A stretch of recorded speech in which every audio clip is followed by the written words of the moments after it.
Rafa La Torre.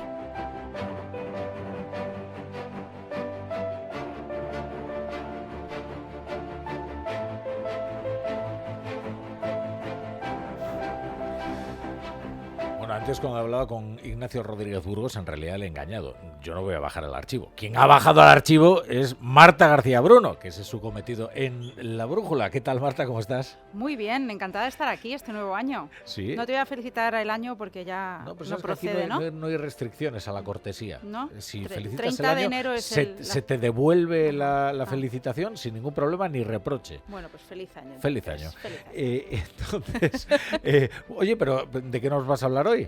Pues vamos a hacer de primeras un ejercicio de memoria olfativa. A ver. Vamos a adentrarnos. Venga, vamos a pensar que estamos en el año 2005, que entramos en una cafetería, sí, que hay ruido, el sonido de los cubiertos, conversaciones. Pero ¿cuál es la principal diferencia respecto a lo que te puedes encontrar hoy en un bar? Ya sé por dónde vas, sí.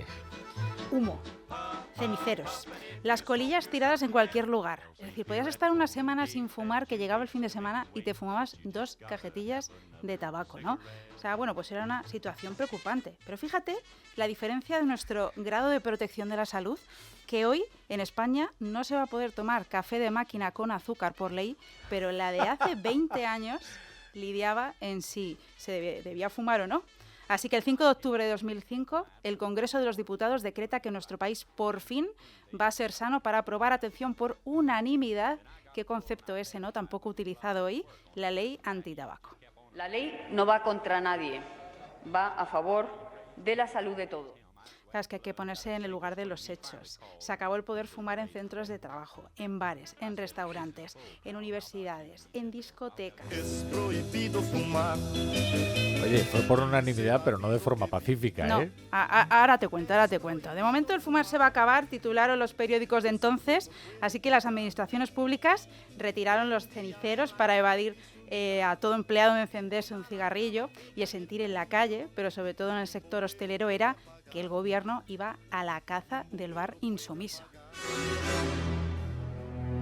Vamos a recordar ese momento. Los bares pequeños tuvieron que elegir si permitían fumar o no. Los de más de 100 metros tenían que separar espacios. Las multas podían llegar a 600.000 euros. Así que los empresarios intentaron conseguir firmas para que la ley fuera más flexible en esas zonas reservadas, porque instalar estas salas costaría entre 6.000 y 12.000 euros. Así que había desconcierto, porque la ley primero daba 8 meses para las obras, luego 18. Pero he hablado con los aludidos y se acuerdan de esos momentos. Vaya. Esos dueños de bares, restaurantes, que tuvieron que recurrir a la ingeniería. Fue como un palo gordo que se le dio a la hostelería, porque ya todo el mundo pensábamos que la gente iba a dejar de ir a los bares. Bueno, parecía que esto iba a ser un desconcierto total de no poder fumar dentro de los bares y tal. Se quejaba mucho la clientela, porque es verdad que se quejaba muchísimo, pero en el fondo somos como animales de presa, que mucho nos quejamos, pero luego y sigo yendo al bar, o sea. Y sí, la verdad que es un poquito lioso si se puede fumar en la terraza, no se puede fumar en la terraza. Bueno, el problema que yo tengo una pérgola y una sombrilla. Una la tengo zona de fumadores y otra no la tengo de fumadores. La que se puede fumar está toda ahí abierta para que la gente pueda tomarse su café, comer, cenar y fumar y que estén a gusto. Claro. Yo conozco a este hostelero y se la ha montado muy bien. Ha montado una zona donde se puede fumar en la terraza y otra que no, pero ya sabes que no se va a poder fumar tampoco en las terrazas, ¿no? Pero bueno, vamos a volver otra vez a ese año 2005, porque cada comunidad autónoma elegía pues cómo iba a aplicar la ley. Cantabria y Baleares abren teléfonos para denunciar de manera anónima esas infracciones. Los periódicos relatan que a día 3 de enero la inmensa mayoría de los establecimientos pequeños permitía fumar. Así que de hecho algunos colocaron carteles donde te avisaban de si se podía fumar o no. Imagínate toda esa gente fumadora, cuando veía el cartel de que no se podía fumar, pues no entraban directamente. Vamos, que había cuanto menos pues desconcierto. Así que vamos a imaginar, ¿no?, esa imagen de corrillo de fumadores reunido en la puerta de un bar, donde el trabajo pues se hace habitual. Y claro, aquí el debate, ¿no?, que enfrentaba a los fumadores y a los no fumadores, porque ellos pueden salir por aquello del mono y nosotros no, ¿no? O sea, porque ellos podían Era un derecho adquirido, eso es verdad. Era un derecho adquirido, pero los que no fumaban, pues al final, bueno, si sumabas minutos, pues a lo mejor hacías, ¿no?, un poco más, ¿no? Y además es que es cuando se socializaba, cuando se contaban las cosas no importantes, te quedabas atrás. Bueno, pues la ley entró en vigor hace 20 años, hay que decir, pues que costó asimilarla, porque hoy vemos tan normal el poder respirar en el interior de nuestro trabajo, en un bar, pero es que vamos a hacer otra vez ese ejercicio memorístico. Es decir, hace 20 años veíamos tan normal llegar a casa con la ropa que desprendía humo por sí misma, ¿no?, que nuestros padres nos tenían que decir que dejáramos esa ropa fuera, que nos despojáramos de esa aberración, ¿no?, olfativa, y lo veíamos tan normal, y la clase política también. Sí. Por eso volvemos a lo que me decías antes, ¿no? Pues no lo vieron con buenos ojos. He rescatado algunas píldoras en forma de corte, por ejemplo, la sinceridad habitual de José Antonio Labordeta, ¡hombre!, a la que la ley no le hace mucha gracia. No sé si se escucha bien la primera palabra, pero casi mejor, ¿no?, que no se escuche. A ver. La ley. Sí, le han hecho gente que no ha fumado en su vida.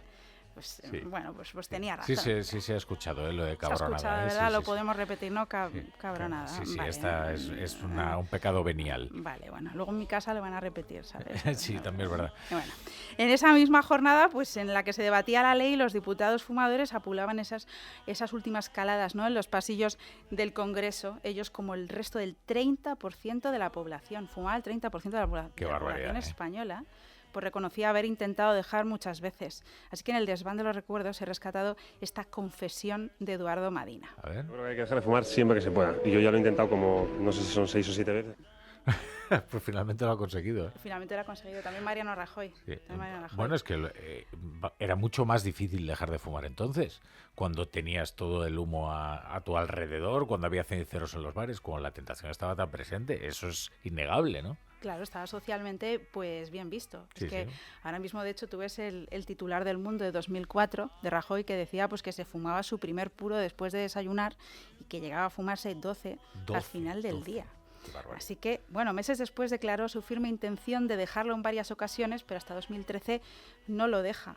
Pero es que León ABC, que el presidente Zapatero también le costó abandonar el hábito. Yo tengo una buena historia con eso. Luego te la cuento. Pues luego me la cuentas. De momento lo que sé es que el Grupo Popular en el Congreso pues llegó a preparar una ofensiva, ¿no?, en el nuevo periodo de sesiones, al conocer que el presidente del gobierno fumaba en el Palacio de la Moncloa y que, bueno, junto a Artur Mas pues se llegó a fumar sus cigarritos, ¿no? Entonces, pues eso no sentó bien, pero he de decirte que no era la norma. En el año 97, o sea, cuando ya todo el mundo fumaba, pues José María Aznar dijo basta a los fumos y llegó a prohibir que se fumara en los consejos de ministros. Mira. Así que no a todos les sentarían bien, ¿no? Pero bueno, ya fue un primer paso.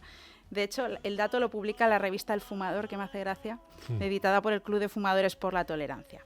Pero te voy a hacer una pregunta. Sí. ¿Tú crees que la medida de 2005 sirvió para algo? Yo creo que sí, francamente. ¿La de 2005? Ojo, ¿eh? A ver, claro, hubo más. Luego es verdad que hubo sucesivos cambios. Es que ese fue el verdadero problema, el desconcierto, el obligar a los hosteleros a poner una mampara que luego tuvieron que quitar. Pero yo creo que todo contribuyó, ¿eh?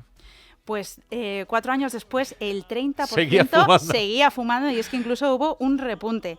Así que nada, el gobierno decidió que no se fumaba en ningún sitio. Vamos a recordar que se gastaron los hosteleros hasta 12.000 euros en separar esos espacios. Eso fue...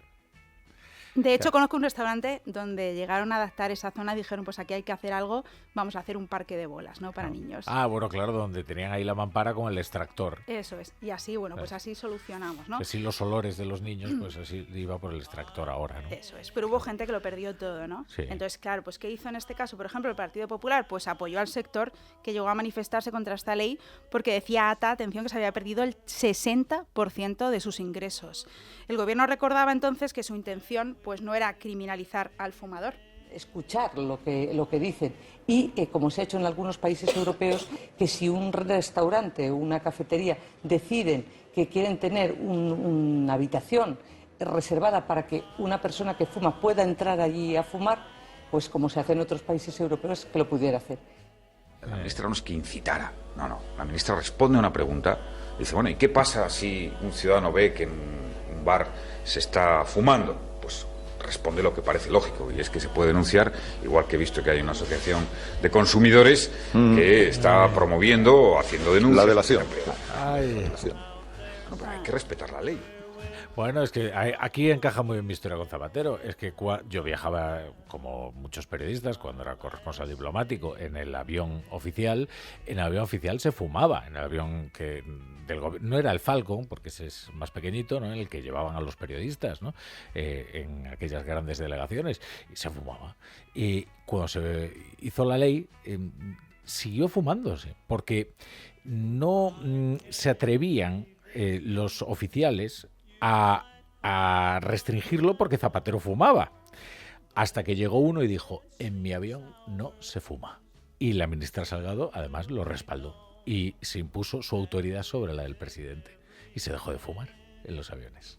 Claro, es que al final se tiene que imponer, pues al final el no fumador, ¿no? Pues claro. Es el que impone esa ley. Pues sí, al final en 2011 llegaron las estufas a las terrazas, surgieron dudas, pues qué iba a pasar con el tabaco, por ejemplo, en los teatros, ¿no? Por ejemplo. Claro. Pues esta es la ingeniosa respuesta de Leire Pajín, que apela a la creatividad en los escenarios, que por cierto hoy pues se fuman hierbas, no marihuana, o sea, hierbas buenas, ¿no? Pues hierbas. Esto es lo que dijo en su día. Un ámbito donde, igual que el cine, las artes escénicas, donde, bueno, se producen asesinatos que no son reales.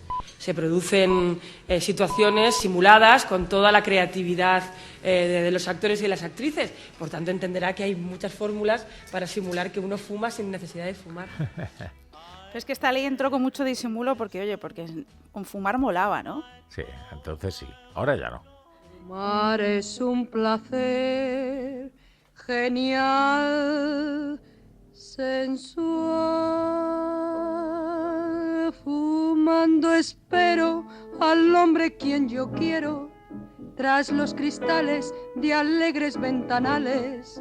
Y mientras fumo, mi vida no consumo. Fíjate que llevo toda la vida pensando que decía mi vida yo consumo. Yo también. Y dice no consumo. No consumo. No consumo. Pero es que a los niños sus padres les daban su primer cigarro en la primera comunión.